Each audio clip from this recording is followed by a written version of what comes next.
Hello everyone, we're back here on Lone Oak Farms Farming Simulator 2017. Thank you for coming to take a look at this series. We're in the middle of harvesting grass seed in a field north of the house,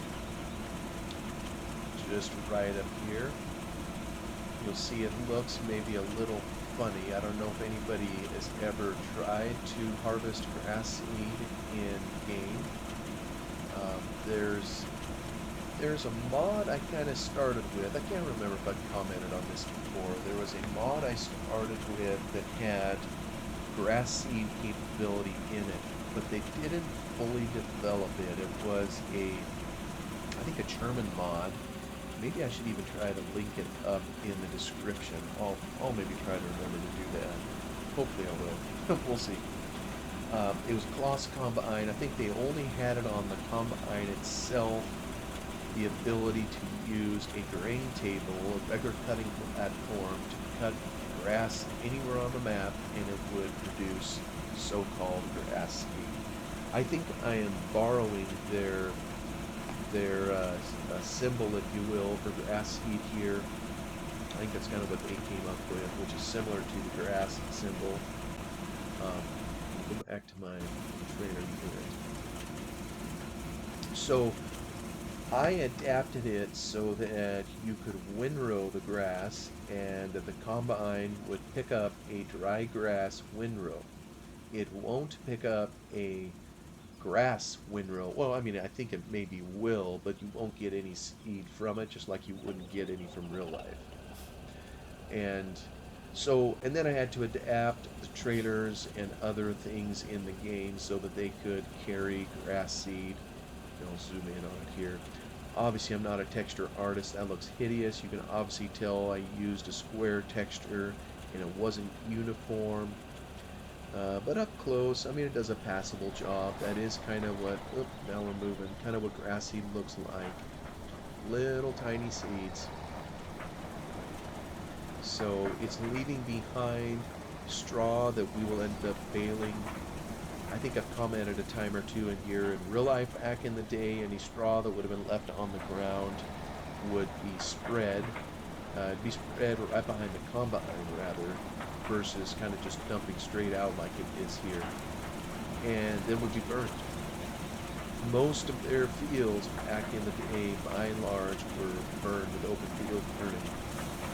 And at some point, hopefully there'll be opportunity to talk about that as well and share some pictures and whatnot. But for now, we're in the harvest, and more recently, the straw has kind of increased in value. So there's a market for it, mainly I think in the Orient, over in Korea, Japan. Don't know that it goes to China, but a number of those places over there, they don't have sufficient area to raise all the forage that they need for their cattle and whatnot, so they will import a lot of it from the States. Even straw, just straight out of the back of a combine, I think they would use as part of their feed rationing system as a filler and whatnot. So they anymore bale almost all of the residue from the harvest, bale it all up. For a number of years, they farmed it out. It was another company that came and did it, and actually helped them put up the shed that you see up here. Years ago, after I left, that's kind of when they built the shed in the first place, and it was this first area here. And the purpose of it was to store straw bales. And then later they added the shop part onto it, and this kind of became the main area, where now they do their machinery work and whatnot.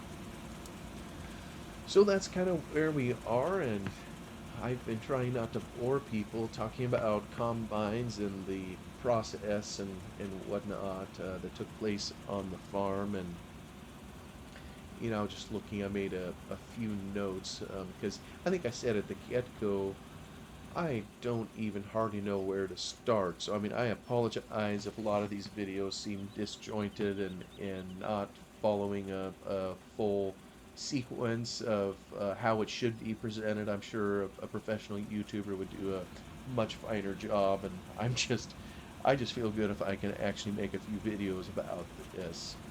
So I'm just looking at a couple of my notes. I know at one point I described kind of the daily maintenance part, fueling up, greasing them, blowing out the filters. One of the things I didn't mention that actually is more critical than you may think is wiping the windows of the combine. And when you do it, this is something I learned. Usually, when you were done for the day combining, that's when you would wipe your windows off. And usually then it would come right off the windshields, no problem. Although you had to be careful that there wasn't too much dew out. If there was any dew or anything that would get it to adhere to the window, you were in trouble. But generally, you wanted to do it at the end of the day. And it's kind of it went against the grain to do that. I mean, because you're tired and you want to go rest, and it's been a long day. But over time, you learned that if you wanted to have decent viewing ability out your windows, it was best to just bite the bullet and go wipe those windows down at night. Because if you came back in the morning and tried to do it then, well, the dew was out, it was wet, and it would take all that dirt and dust and grime that was on the window, and it would just adhere fast. And you couldn't easily wipe it off. I mean, you could with soap and water and that kind of thing, but if you did it the night before, a simple little cloth would take most of it off and leave you with really clean windshields. So that's just something we got in the habit of doing. You learn to do as a matter of course if you want to clean windshields. I worked one summer, just one, for another neighboring farmer that was a little bit closer to where I live, who wasn't family.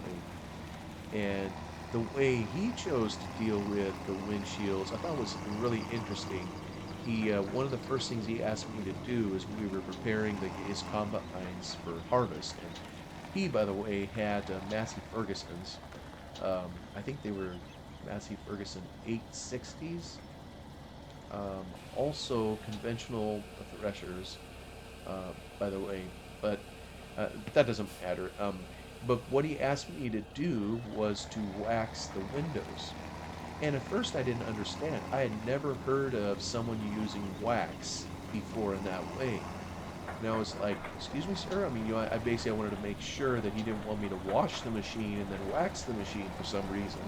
I thought, wow, he really wants a clean machine before we head out to the field. But no, he explained he wanted me to do it on the window itself.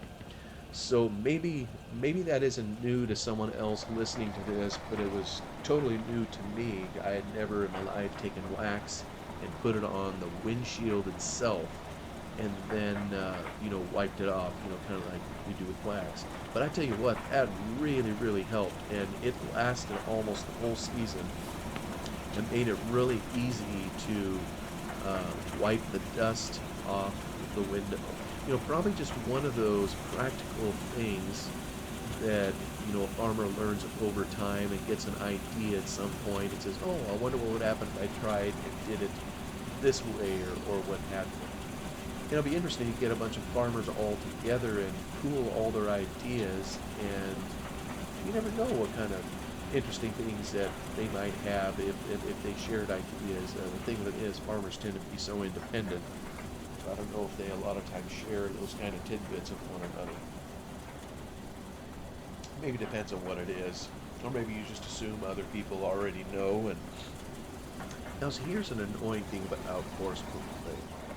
That combine is sitting on its hind end just waiting until this tractor stops. And now it's going. All the time that it wastes. But you know what? I look at the time in here now, 7:56, it's almost 8 a.m. Shoot, in real life, we wouldn't be touching this at 8 a.m. unless, by some miracle, there was no dew. I mean, I guess occasionally there'd be a really dry night, but they sure didn't happen very often. More often what you would see is the dew with delay coming until later in the evening. And I remember combining sometimes, I mean, it would be basically pitch black, and as long as it was taking it in okay, and wasn't making the machine growl too much, you could keep going. That tended to be more where the difference would be made whether there was dew or not. But usually by morning at this time of day, you wouldn't be combining because most nights you get dew and it'd be tough. Um, Another thought I just had in terms of watching the combine. Let me hop it back in there real quick. If I'm not mistaken, this little thing zips right along at 6 miles an hour, or is it 4? I can't remember if this one was limited a little bit differently from the others.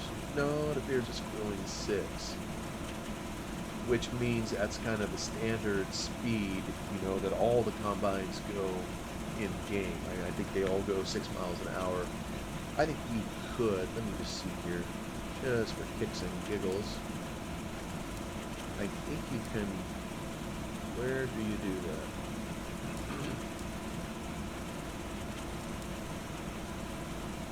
Ah, here it is. Maybe turn speed? No?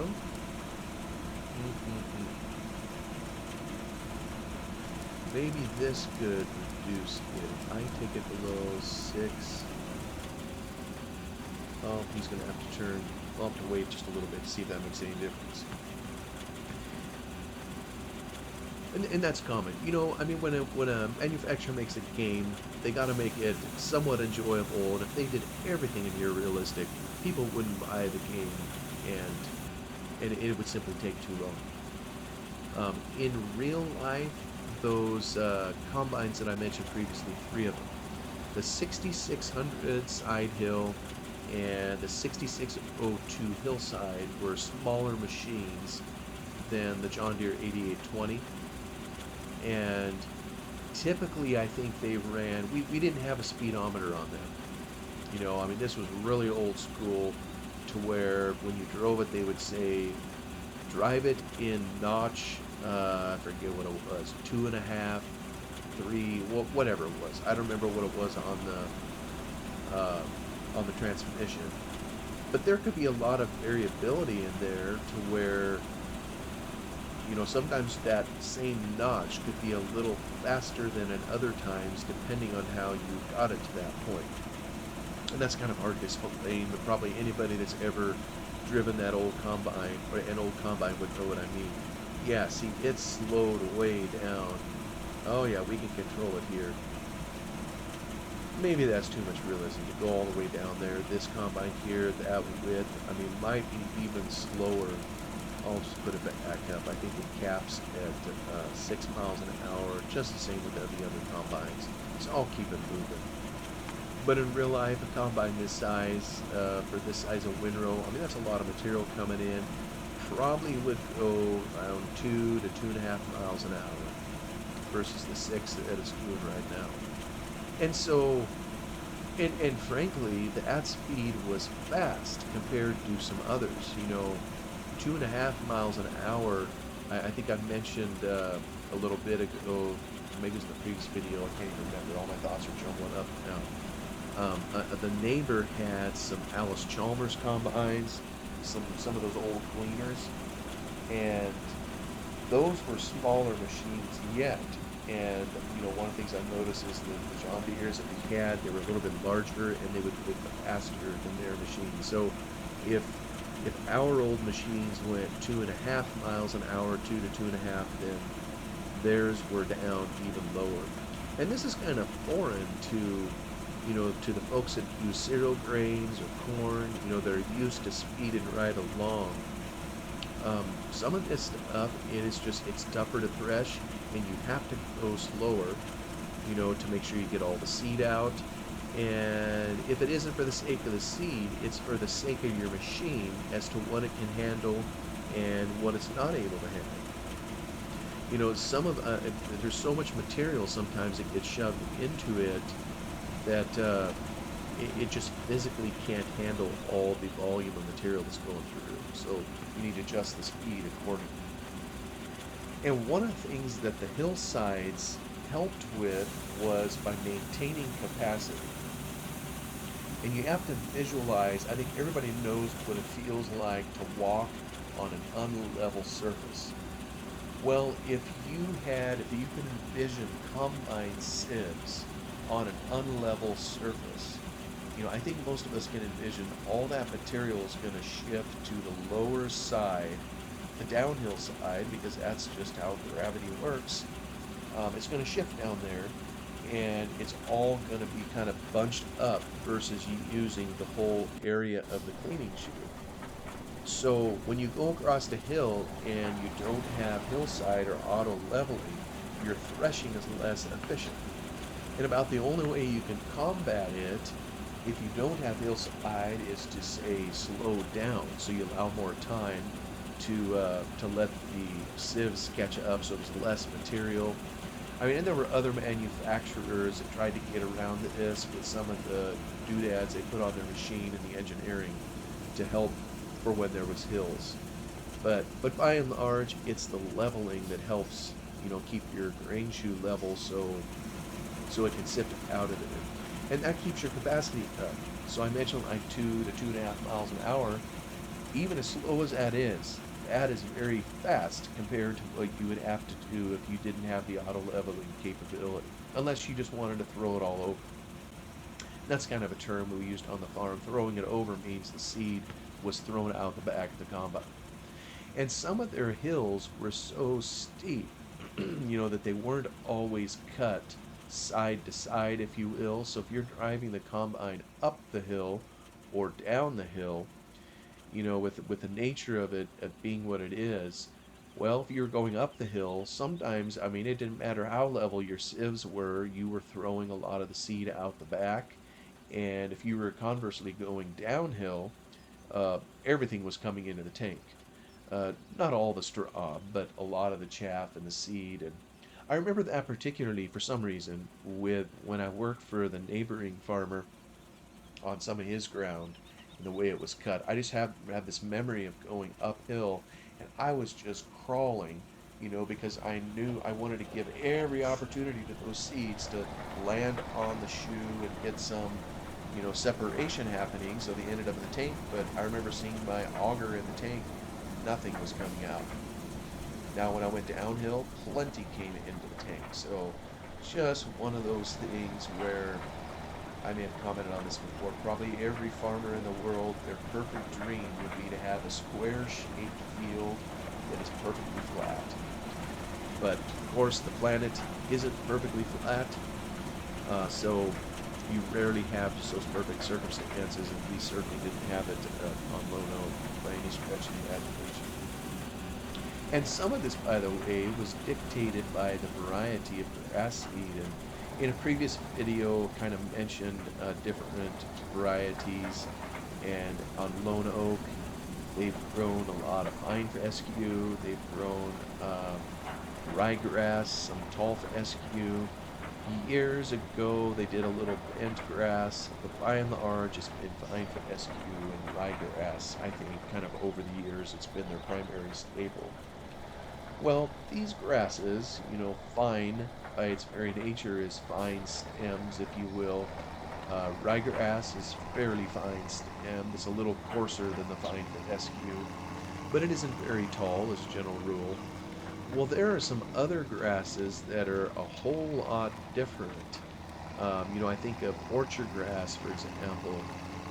When I worked for the neighboring farmer versus up in Lone Oak, he had primarily orchard grass. I think he did some ryegrass too, but he did primarily orchard grass.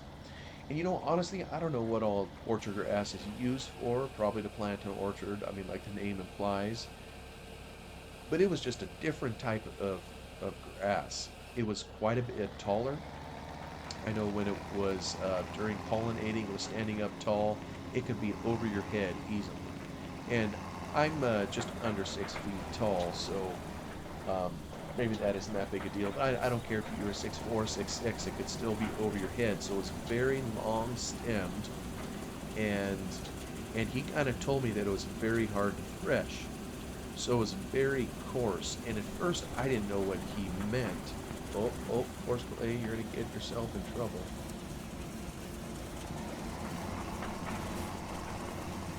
one of the things he did to train me, this neighboring farmer, was to show me how to unplug the cylinder of his combines, and these would have been on these Massey Fergusons. And at first it's like, well, shoot, I'm a better operator than that. I mean, I don't think up to that point I had ever plugged the cylinder before on a combine, and I wasn't planning to then. But you know, I'm glad he showed me how to do it, because what I didn't realize was just how hard this orchard grass threshed. And it was so long that when you picked it up in the windrow, sometimes you could see the windrow up ahead of you moving as much as 10 feet up ahead of you. You could see it quivering because there were tendrils of grass in there that reached way up there, and the combine was tickling it, trying to pull it in, it was reaching way far forward, and sometimes it would grab more material and bring it into the machine, which means sometimes you could inadvertently plug it. But I don't know what it was about that straw. The orchard grass straw threshed extremely hard, and I learned after a day, did I combine a full day? I maybe made it one day, but I didn't make it 2 days without plugging the cylinder. And I started wondering what I got myself into when on the first day that I was helping this man, he plugged his cylinder. I think he was a bit more aggressive at it than I was, and I saw him get out, and he went to town on his cylinder, unplugging it, and basically the procedure was to lower the concaves, and then go back into the machine, put it in idle, and turn the threshing mechanism on the separator and let it chunk on through the wad or whatever that was in there, and let it pass out the back, then go back out, tighten the concaves back up to where they were, and continue on. So I basically got it down to a science.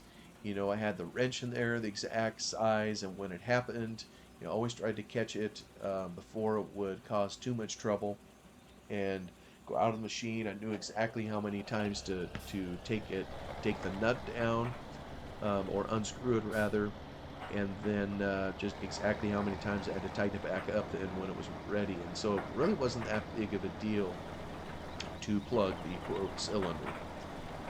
And on the farm for Lone Oak, I never did plug the cylinder. I think I plugged the header a time or two. I think I alluded to that in a previous video, especially during the evening when the grass started getting tougher to run through the machine. It would start wrapping on some things it could, and so inside the feeder housing, occasionally it would kind of stack up in there, and you'd have a bale of hay to deal with, to uncork, which was always a very pleasant experience, but it happened. I don't know that my uncles have ever, it's interesting, the different varieties of grass, as to what is allowed to be in it. Fine fescue is very persnickety, if you will. There's a very low tolerance for other varieties of grass in fine fescue. So in other words, you wouldn't want to find a ryegrass seed mixed in with your fine fescue. And you, for especially sure, would not want to have an orchard grass mixed in with your fine fescue. But I don't think it's the same going the other way. You don't want to go overboard with it, but I don't think it's as big of a deal if you have ryegrass and there happens to be a fine fescue seed, that was in there. So to my uncles, I know, when I went to work for this other farmer, they were kind of laughing at me, and, to them, orchard grass was a weed. They'd never grown it. They never wanted to see it in their fields. So it was anathema to them. But it was definitely a unique grass, tall, hard to thresh. But one interesting property of it that is different from, the vine fescue and the ryegrass. You see how the ground here under the tractor, it's green, and I realize that's just how the game works for grass in its cut style or whatever. But in real life, if this was a ryegrass field or pine fescue, not only would the windrows be yellow, but the rest of the stubble and everything would be yellow too. Not quite the same as wheat or barley or that kind of thing, and definitely not as coarse of straw, but it would look somewhat like that, and just be yellow all over. Well, it was different with the orchard grass, which must have a tremendous root system. Even in the full-on heat of the summer, most of the time when you looked at an orchard grass field, it would still be green as if it was spring. Whereas the other grasses tended to have shallower roots and wouldn't find the water or whatever that the orchard grass was able to. And I'm not sure how far down they went. I think my boss at this other place where I worked, I think he told me one time, I don't know if it was 10 feet down or something, just a long distance that those roots would go into the ground, to find moisture where some of the other varieties could.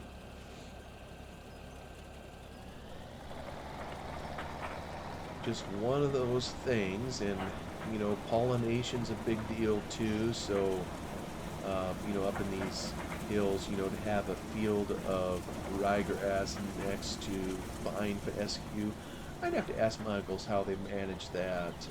I don't know how big of a deal that is, cross pollination, if it matters. Maybe it doesn't.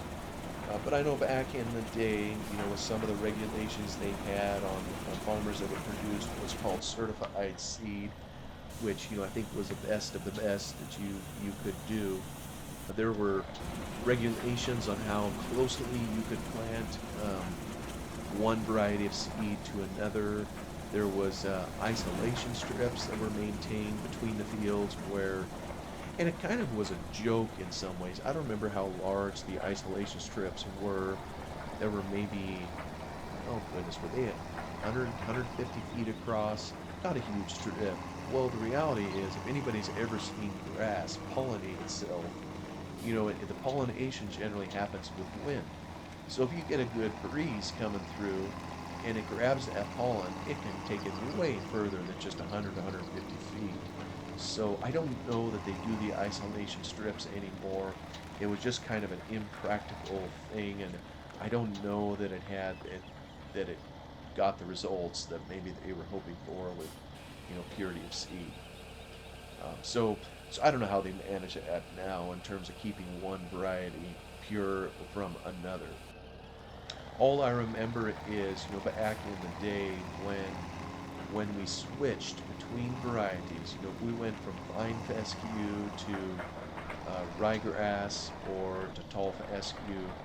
Um, vine fescue to that wasn't that big a deal. We would still do our best to clean out the combine, but I wouldn't say we were quite as fastidious as we were when you were going from ryegrass back to fine fescue, say.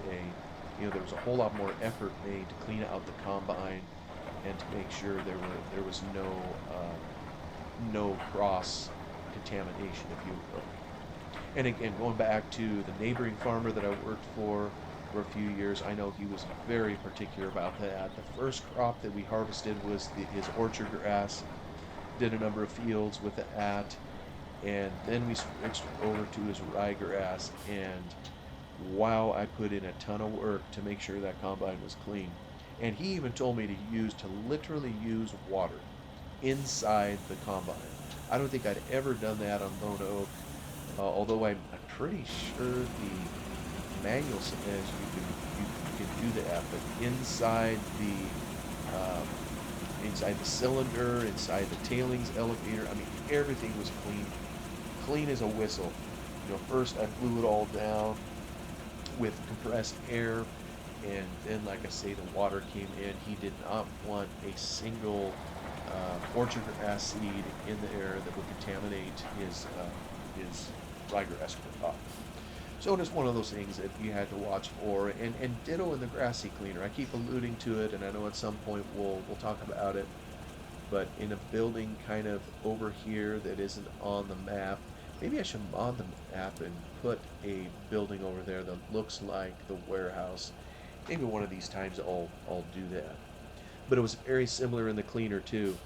When you were switching between types of seed, that was a time to clean the grass seed cleaner from head to toe, if you will. There's all these screens and things in there where little seeds are stuck in all sorts of nooks and crannies.